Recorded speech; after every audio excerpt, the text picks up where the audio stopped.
Wow, this is impressive.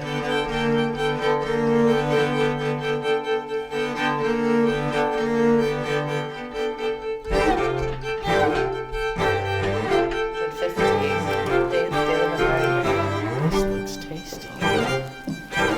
A quail salad. It's Christmas. It is. Oh, you Together. have sherry. Yeah. Would you like one? Oh, I'm good, thank you. Yeah. Is there sharing in chamber music? Yes. Well, My name is Derek Sky. I'm a composer and a musician. I play a lot of electronic instruments and write a lot of music.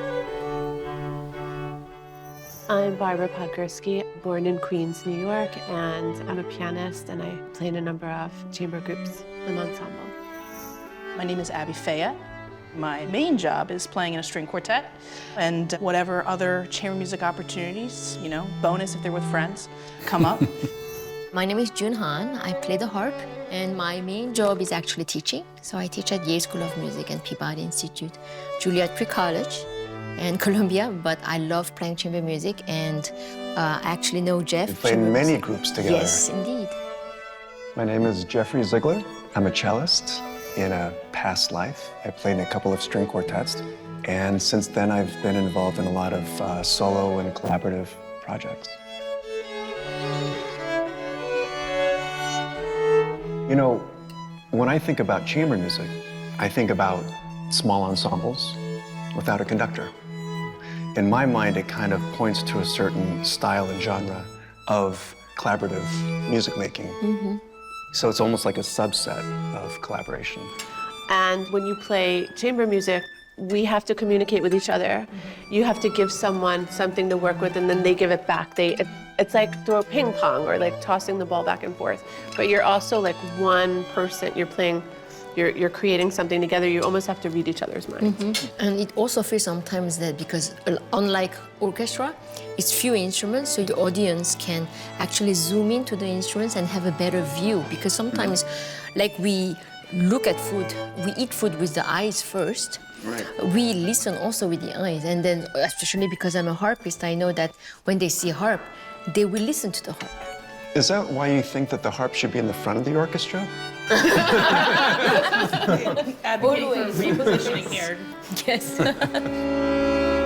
I think it's very fitting that we're here eating a meal together because so many people have likened chamber music to sort of a spirited dinner party conversation sort of happening with no words. Right. And I think one of the things that you get from experiencing chamber music as opposed to, you know, say a solo recital or an orchestral experience is you get this sort of intimacy of watching people converse and that intimacy of sort of seeing everybody together at sort of a table of that collectiveness, yet everybody's still an individual.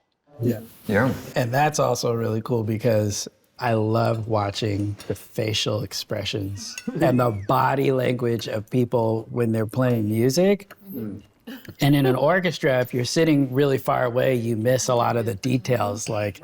But in chamber music, when you can get up front, you can see like the joy in the eyes, you know, or the sorrow. Or the fear. Or the free Or the fear. fear. And the sweat coming down the side.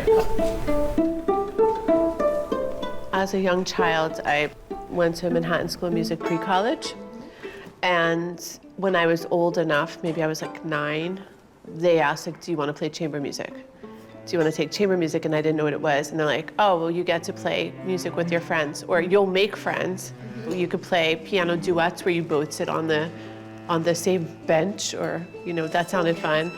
And I remember everyone learning how to exist without someone telling you when to play. Yeah. And so from a very early age, we were taught how to communicate in a natural way. Like, we were taught that chamber music was a conversation, and that we were learning to communicate and be natural the way we are just speaking to each other as well. I loved it so much as a kid that I eventually, like, that became what I did in life. That's how much I loved it. And I have such fond memories of it. as I think back, a lot of my friends, they were, oh yeah, you know, chamber music is the best, playing chamber music is like, oh yeah, string quartets. That's like what you do at wedding gigs, right? Like I just sort of, I didn't totally understand what the world was like. And this violist friend of mine, he was also a pianist. He was like, let's get a group together. We'll come over to my house and we'll learn the Brahms G minor piano quartet. For months, like maybe a few times a week after school, I'd hop on the BART train and go over to his house. And it was the most fun I had as a musician in my early years. I loved playing in orchestra, but this was different. It was like getting together with friends and making music. And I decided that at that moment that if there's a way to make a career of rehearsing Brahms chamber music in a living room, I was going to do that. Nice. Oh, Unfortunately, that's not very realistic. There's a part of it. I remember, I think I was about 8 years old when I played my first string quartet. It was Mendelssohn Opus 12. It was very enriching for me as a young person to discover, wow, there are other people out there like me who really love music and want to do it with other people. And this is not anything like a school project. You know? That's so funny. You know, in America, I think at a very young age, you do a lot of chamber music and also a lot of orchestra. In Korea, where I'm native of Korea, we don't have that, but also my father was a diplomat before he retired, so we moved to a lot of countries. It was very hard to maintain playing harp because there were no teacher of harp back then. Mm-hmm. So I kept continuing back to piano, and whenever I was able to have harp lessons, but primarily piano. So harp came much later. So when I had my first chamber music with harp and another instrument that's not a harp, I was not very good. As a player, I was young and not very good, and the other person was a clarinetist. And that music that I played had a lot of notes for the harp, which I couldn't play fast enough, and I could see her face going red. If I see her now, I would like to apologize. I'm sorry. She had to breathe, I think, 500 times more than she would, like, if we played now. So my first encounter with chamber music was not like so much fun. I was so nervous and so feeling bad. That memory is so strong. I don't remember her name, but I remember her face very well. And she was very tall. But I think that, and red. But I think it teaches you compassion and patience.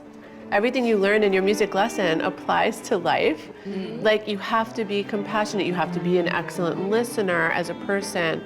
You have to have a strong work ethic. You have to be able to cooperate with others and to also take instruction as well as give it. So I think all of those factors come into play when we play with each other. Mm-hmm. And they apply to life. So there is no wasted time in taking music lessons as a child. It's valuable for everyone because it teaches you life skills, in my opinion. We've probably all had this experience where, like, I feel very strongly about this, and you're like, no, we shouldn't take any time, and we battle it out.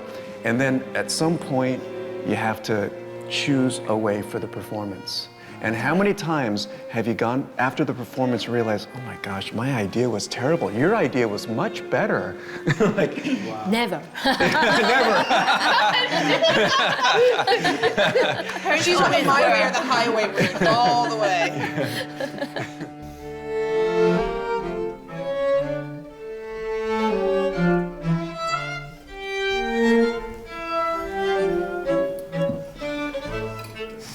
For you is a halibut wrapped in grape leaves with a thyme, parsley, citronette.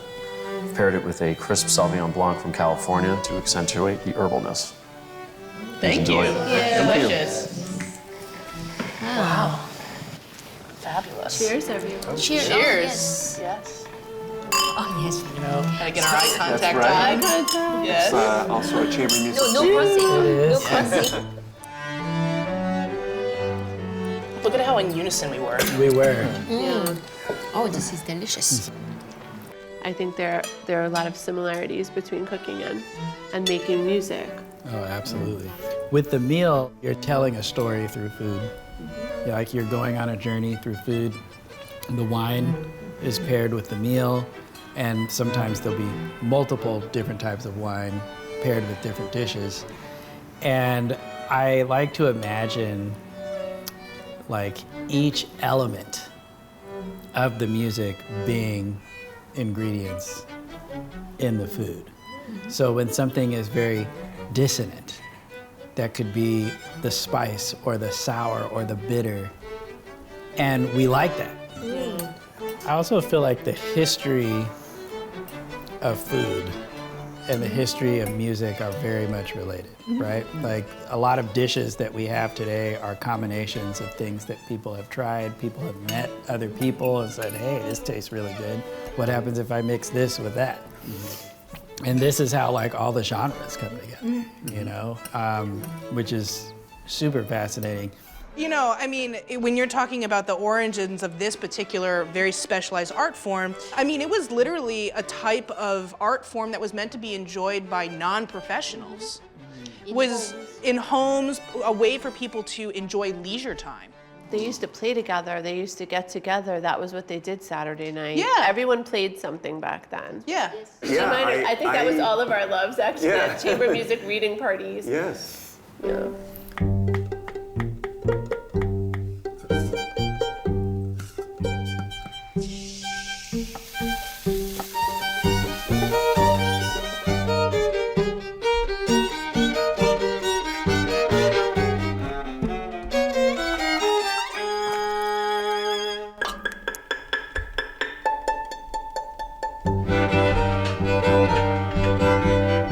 Thank you. Welcome. What you have before you is a daube de boeuf. It's basically a French pot roast. But what's better than the American version is that the harmony and the contrast of the ingredients. You have the rich chuck beef contrasting with the orange peel, copious amounts of brandy, as well as the sweet root vegetables in there. And the salmon here is pistachio dusted with a touch of cedar plank smoke. So please enjoy. Thank you. Yes.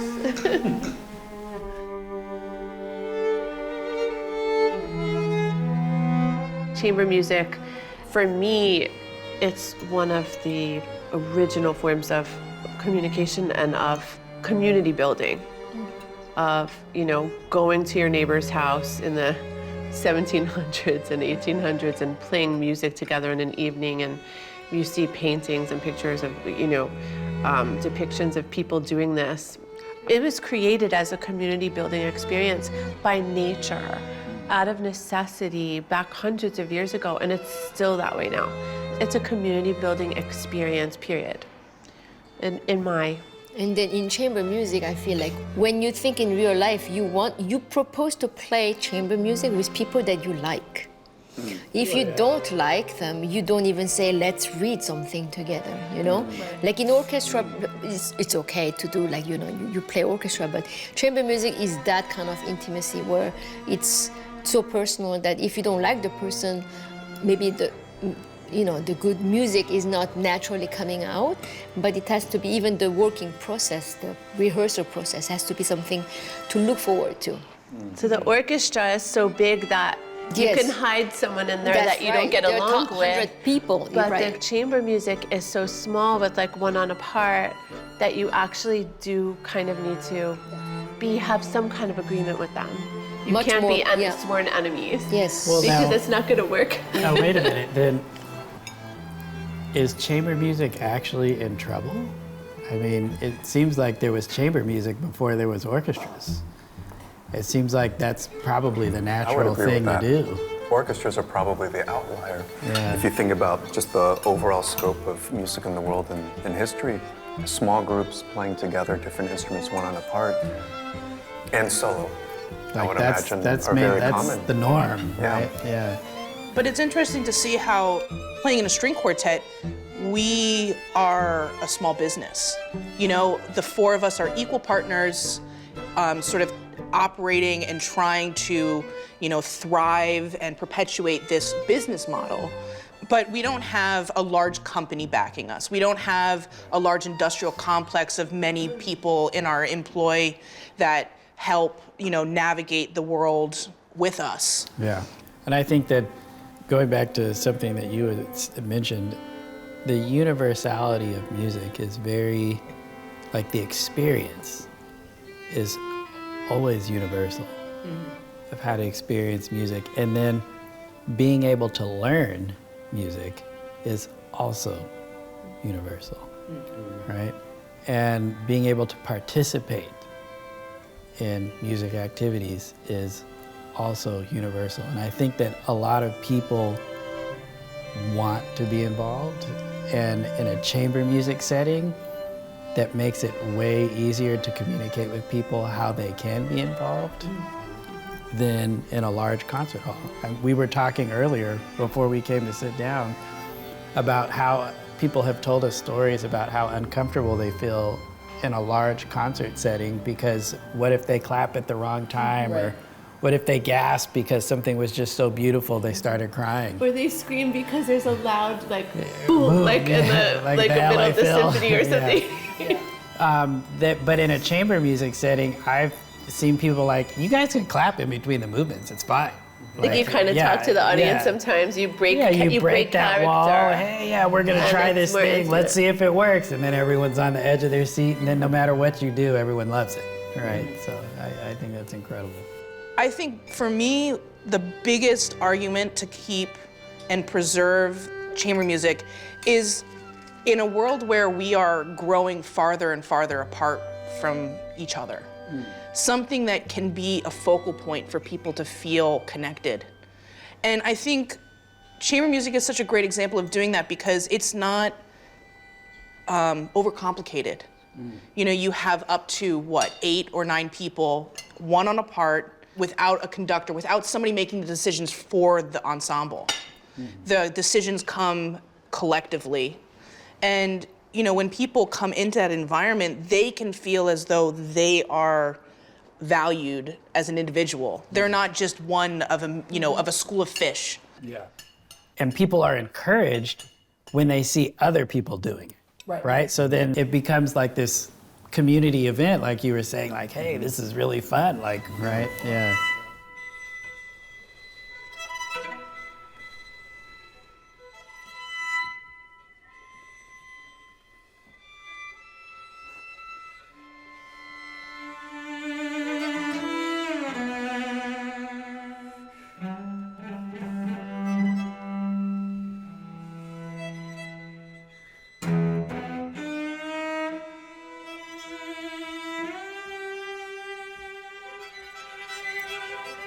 Bistro lemon pound cake with creme fraiche. I was asked, why do we end on dessert? Why is that always the last course? And I suppose it's when you hear a beautiful piece, when it concludes, I find myself saying, that was sweet. And so I guess this is how it's gonna end. Looks delicious. Yes. Bon appetit. Thank you. Thank you. Nothing is too sweet for me.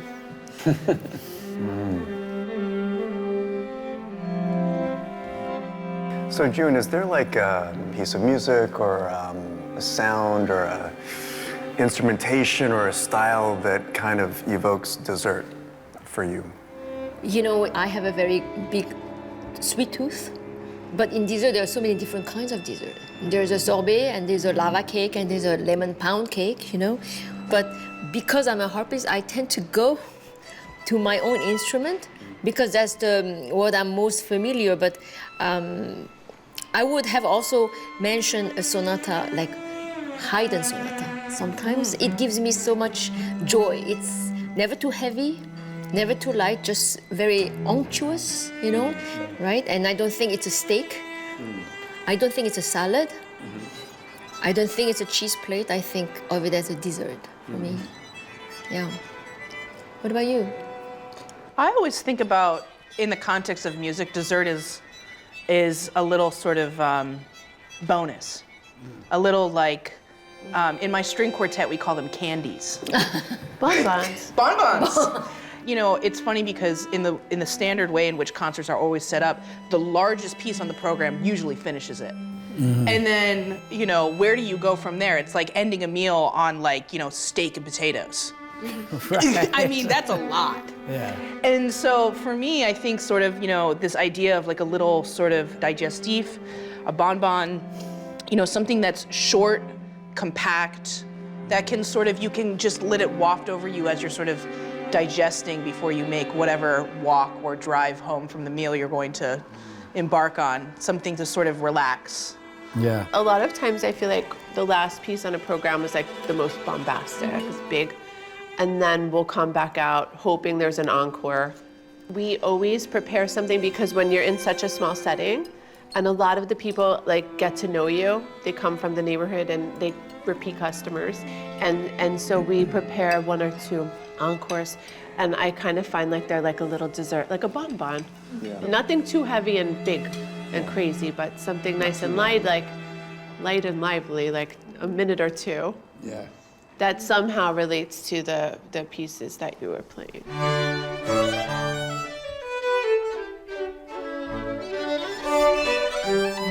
What I'm looking forward to is for musicians of every genre to embrace the variety of tuning systems from all over the world. It's so specific. That it is so specific. Like I didn't expect you to see it. I think that's probably the most unexpected thing I could have. because I knew it was going to be unexpected. Let me explain myself. So I wrote this string quartet. It's inspired by like Persian music, Assyrian music. Like there's a whole population of people that use just more than 12 pitches. And I can't help but feel like, well, what could be created musically if people were able to learn that language just as much as they learn jazz, or just as much as, but it's a heavy lift because engineering-wise, you can't get those pitches on the piano unless there's a bunch of engineering that has to happen, right? And so, and the piano is really like the focal point of, I would argue, all of Western classical music kind of hovers and orbits around the way that the piano functions. I would hope that that's Maybe a new kind of piano. the case. Or a new kind of piano, but then also just like a total embrace of, I find that like the last frontier of notes. So you're talking about sort of an expansion of the language that we have available to Total us. expansion. Like an yeah. open-mindedness of Absolutely. of tuba musicians. All Like- of it. Like one big happy family. Yeah. A blended family. I imagine the holy grail of musician or composer is somebody that can play with anyone at any time in any style forever. I think I just lost my job.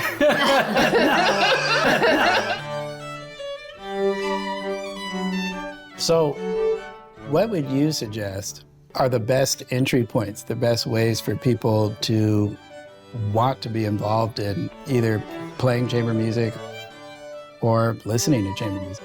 You know, this might be a very blasphemous thing to say, but given that we're living in a technological age, a lot of, there's a lot of barrier to entry to classical music because it's a type of experience that's not necessarily relatable in everyday life. But, as a very beginner step, go on YouTube, type in string quartet, and just see, you can access a huge variety of styles and interpretations and composers and use your technology to your advantage. And that's a safe place to. Yeah, you can do it on your own time, in your pajamas, in your living room, wherever And you can want. stop when you don't If like you don't it. like it, you Yes, can like, it next. And then you can find something else you like. But give it a chance. Don't just stop at the first thing that you see and you're like, oh, this is too much for me. Use it as a way to explore and click around, and don't just stick to, maybe standard string quartet, but you see, like, put in different instrument combinations and see what comes up. I mean, the internet should be your friend. Should be. So. And then go to something live. Exactly. Yes.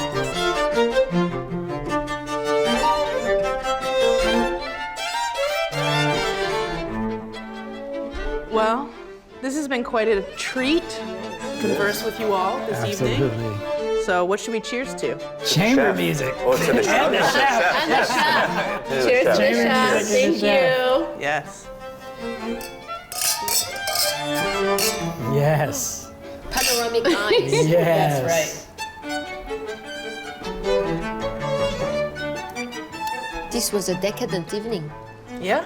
We're spoiled now. We are. Can we do this again? Yeah, so this is what we're talking about. Multi-season series, right? Wednesday. Yeah.